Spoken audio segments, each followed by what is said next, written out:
এই শোনটা বলো। কাঁকড়া ছাড়াতে জানো? হ্যাঁ, এই দেখো কাঁকড়া এইভাবে দুটো ডান্ডি ধরে নিয়ে এরকম করে ভাঙলো, ঠিক আছে। আর এই জায়গাটা দেখো, এই পাগুলোকে এইভাবে মুড়িয়ে দিলে, এই দেখো।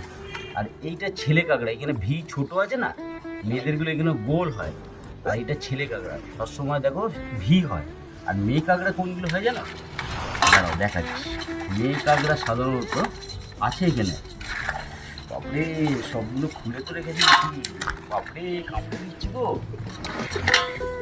এই এই এই এই এই এই মানে দেখাতে গিয়ে কত খতরনাক জিনিস। এই দেখো, এইটা ছেলে, ছোট্ট টাইপের ভি। আর এইগুলো গোল হয়ে আছে না, এটা গোল দেখেছো? এই জায়গাটা কোন জায়গাটা বলছি বুঝতে পারলে না, দাঁড়াও। এই যে এইটা এইটা এটা গোল দেখেছো? এই গোলটা হচ্ছে মেয়ে। এই যে এই দেখো, এটা খোলে। এই যে এইটা হচ্ছে গোল, দেখো কতটা, এটা হচ্ছে মেয়ে। আর এইগুলো দেখো ভি টাইপের, এটা দেখো খুলছি, এটা হচ্ছে ছেলে কাঁকড়া।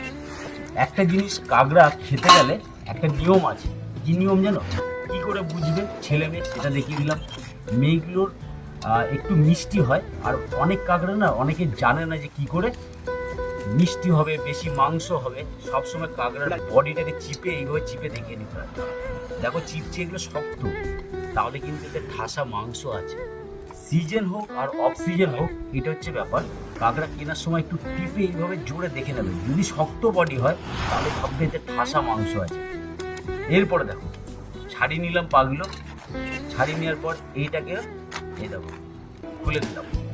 খুলে দিয়ে ঠিক এরকম পেছন সাইডটা, এটা সামনে তো, এই দেখো চোখ, আর এটা হচ্ছে পেছন, তাই তো। এইটাকে এইভাবে ধরতে হবে, ধরে এই দেখো হয়ে গেল। এখানে ঘিলু আছে, ঘিলুগুলোকে এইভাবে টেনে ধুয়ে পড়ে নিয়ে নেবো। খুব টেস্টি কিন্তু ঘিলুগুলো। আর এই দেখো, এইগুলো হচ্ছে ওদের কানকু, এগুলোকে ফেলে দিলাম। এটাকেও ফেলে দিলাম। ফেলে দিয়ে কাঁকড়া আমার রেডি হয়ে গেল, তাই তো। ভালো করে ধুয়ে নাও, কষিয়ে রসিয়ে খাও।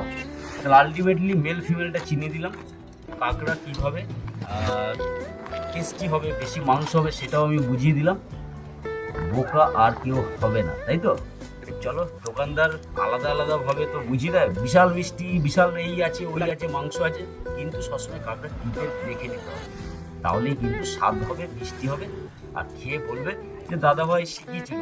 হয়তো সবাই জানে, আবার কেউ নাও জানতে পারে, তার জন্য একটুখানি বলে দিলাম। চলো, অ্যাকচুয়ালি রান্না কি দিয়ে হবে সেটা বললে না তো। আমাদের ঘরে সাধারণত কি মাটির আলু যেগুলো হয় সেইটা, না হলে ওল,